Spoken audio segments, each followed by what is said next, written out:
Here's how I clean fabric seats perfectly every time and why I never charge it as a separate fee no matter the condition. What's going on, guys? Luke here with Wilson Auto Detailing and autodetailer.com. The Toyota Corolla interior that you see me detailing here and even extracting from is a great example of the what I call new upholstery. Okay, it's a really tight weave of fabric. Back in the day, carpet was traditional. It had fibers that stuck up like this, so when you vacuumed, you pulled dirt out. When you extracted, you pulled dirt out. Now, it's like this nest of tight weave that's impossible to clean, and your main risk is wicking. Now, for those of you who don't know what wicking looks like or what it is, I'll throw up some pictures on the screen, and the first thing you'll notice is essentially this flowy, watery, kind of ripply border around the stain, and the border is kind of darker or more prominent than kind of the rest of the stain. The reason wicking happens, essentially, is because the technical scientific word is this capillary action, but essentially what this plays out to in real life is when you introduce water or liquid cleaning chemical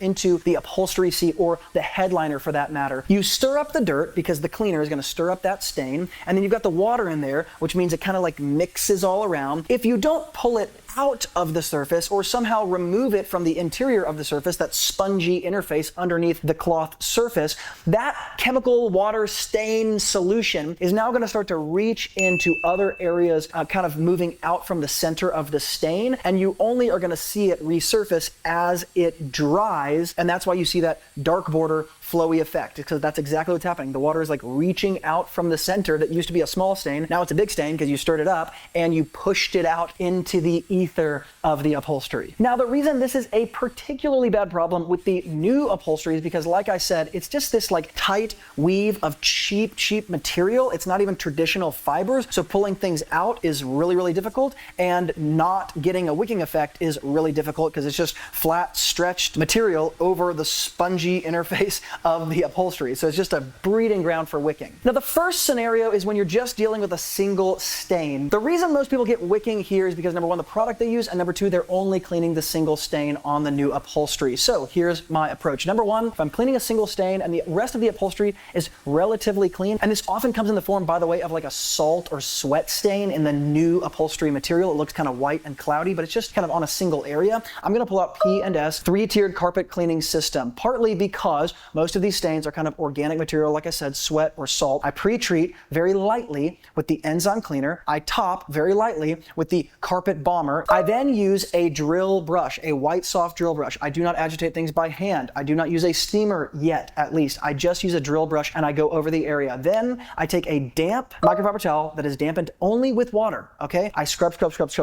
Then I get a totally new microfiber towel that is completely dry, and its only purpose is to dry. And if that doesn't work totally, I come in with another light repeated application. And if you do that exactly like I just described, I would be shocked if after 2 to 3 that stain was not totally disappeared and no wicking. Part of what allows you not to wick or make it worse in those situations is the fact that the enzyme cleaner actually does kind of lower the risk of wicking, I've learned. And secondly, light repeated applications in dealing with wicking allows you to introduce minimal water such that it's not seeping below the surface, it's just cleaning the surface, which eliminates the risk of wicking because there's nothing underneath that the liquid can crawl to. So you can see why I'm hesitant to pull out an extractor in these situations. But if I ever do have to pull out an extractor, I use the Bissell Spot Pro for the single stain. The reason for that is because it introduces less water, and I'm trying to fix the wicking problem in the first place. I want less water and a small extractor head. You will almost 100% of the time fix the stain and not get wicking if you follow that simple process, even if you introduce the Bissell Spot Pro, which I think is actually one of the reasons I still have it in my detailing business, is for these situations. The last thing I'll say is I do finish with the peroxide finisher in these situations on the entire seat, anywhere liquid touched, even if it's totally dry. I want to overlap in the same way that you overlap with the ceramic coating to make sure you cover the entire area. We're doing the same thing here. We overlap around the stain. When we introduce the enzyme cleaner, when we introduce the carpet shampoo, we overlap around the stain. We do not just clean it, and I would say go at least maybe 5 to 6 inches out of the border of the stain in order to make sure this strategy works. The peroxide finisher is fantastic because it's going to neutralize those chemicals, again, decreasing the risk of wicking. And I want to show a quick picture on screen of the kind of stain I'm referring to, and this is even a little bit more severe than what I'm referring to. So this could justify an extractor. But you see how that stain, it's focused in one single area, right? And it's kind of exactly what I described, like that cloudy, salty appearance. This is often taken care of best, like I said, light repeated applications, always drill brush. Make sure you're going 5 to 6 inches out from the outer edge of the stain. Clean with a damp microfiber towel, dry with a totally dry microfiber towel, finish with peroxide finisher after you're all the way done cleaning. Again, most of the time, if not always, you're gonna be able to clean that up without an extractor. Now, when I do have to extract, I'm gonna throw up another picture on the screen just for reference. This is a great example of that tight weave, new type of upholstery that it's all dirty, and the reason it's all dirty is because you can see a bunch of wicked stains in there. It's probably sweat, it's probably spilled, water, spilled Coke, spilled coffee, and let's face it, the upholstery is tan, and so it shows everything. I use a product coupled with an extractor called DS2 in most of these situations. Now, the reason I use DS2 is because this is actually a specific dedicated carpet cleaning chemical, but I've imported it into my detailing world because, number one, it naturally, just in its chemical formulation, tends to prevent against wicking. Secondly, it is hyper designed just for things like upholstery. They have another product called NCAP Spot Clean that I use for the headliner. You'll notice in my detailing business, most of the time, I like products that overlap a lot of areas. There are sometimes I do not like products that overlap. I want one product that does one thing perfectly because the material I'm dealing with is so finicky. This is one of those times, similar to headliner. I use the DS2 Release It. It's diluted like 1 capful or 2 capfuls per 32-ounce spray bottle. And again, the same strategy works here, which is spray, light repeated applications, soft drill brush, then I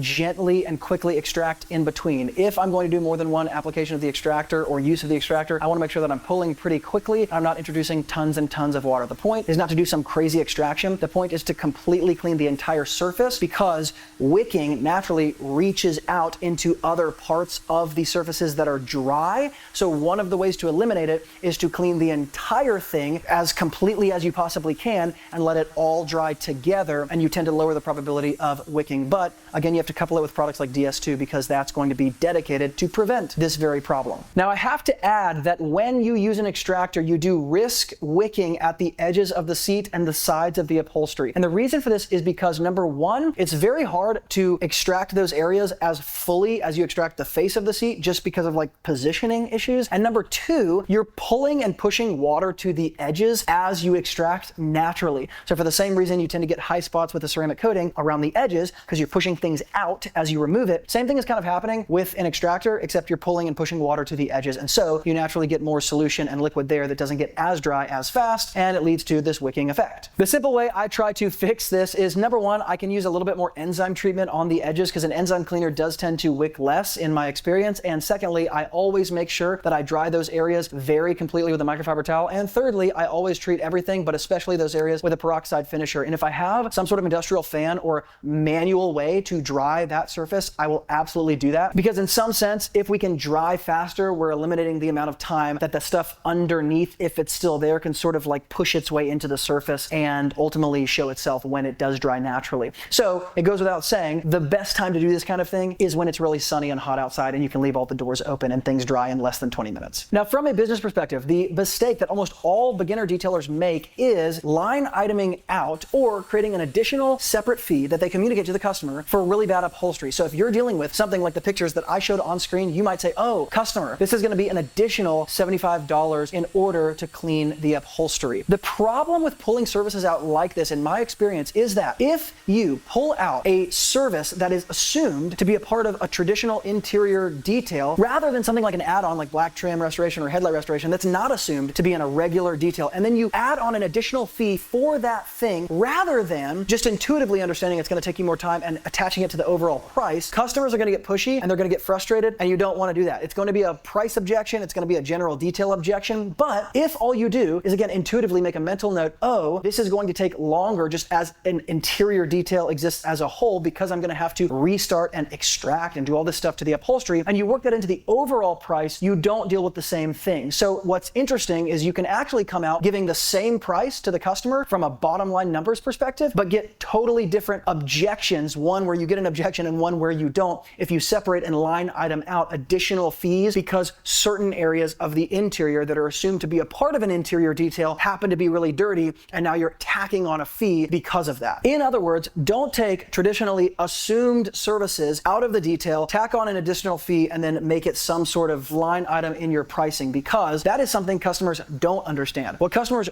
do understand and they don't push against is a more expensive overall complete interior detail for an interior detail that is overall dirty, even if most of that dirt is just on the upholstery, for example. All right, guys, hopefully this was helpful both from a tactical products perspective and a business pricing perspective, just something I've experienced in years of talking to lots and lots of customers. If you want a full list of products and tools I use, go below to wilsonautodetailing.com, grab the Pro Detailing Toolbox. And if you're a detailing business owner and you want to scale faster by getting around other people at your level, join us at autodetailer.com. And if you got value here, you'll probably also get value from the video on screen where I'm showing you how to cut about an hour off of your basic interior detail just by avoiding 6 common detailer mistakes.